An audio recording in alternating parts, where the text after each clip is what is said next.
Guys, நான் எங்க அக்கா வீட்டுல ஸ்டே பண்ணிருக்கேன். எனக்காக எங்க அக்காவும் மாமாவும் சேர்ந்து சமைக்கிறாங்க. என்ன பண்றீங்க? என்னடா பண்ண போறோம்? என்ன பண்றோம்னு எக் புர்ஜி பண்ண போறோம். எக் புர்ஜியா? மச்சான் நம்ம பாத்துக்கலாம். எக் கிரேவி பண்ண போறோம் நம்ம.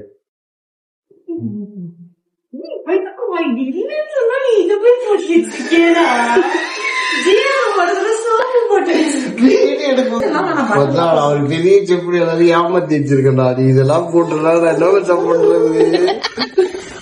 சமைக்கிறேன்ற பேர்ல எல்லாமே தப்பு பண்றாங்க. அதனால நானே சமைக்க போறேன். என்ன பண்றது இப்போ? வந்து கட்டிடுறா எங்களுக்கு இது தெரியலன்ட்டு என்ன பத்தாங்க. சரி, இப்படியே போட்டோமா போடலாம். இந்த குக்கிங்கோட மெயின் தலைவியே கால் தான். எல்லாம் வந்துட்டு வெறும் கரண்டி மட்டும் நடத்துறாங்க. அதுக்கு வந்து எல்லாமே இன்கிரீடியன்ஸ் எல்லாமே ரெடி பண்ணி கொடுக்கறது நான் தான். கிளாப் பண்ணுங்க எல்லாரும். செஃப் வந்து எப்பயுமே வந்து குக்கிங் தான் பண்ணுவாங்க. அரைக்கு அதெல்லாம் அசிஸ்டன்ஸ் தான் பண்ணுவோம்.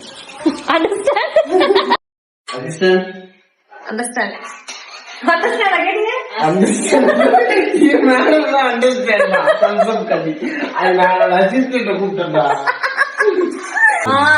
நாங்க முட்டை கிரேவியோட ஃபைனல் ஸ்டெப் நாங்க பண்ண போறோம். வெற்றிகரமாக முட்டை கிரேவி செஞ்ச செஃப் எங்க செஃப் யாதும் சொல்லு. உங்க செஃப் யாதும் சொல்ல முடியாது. அந்த முட்டை கிரேவி நம்ம பார்த்து நல்லா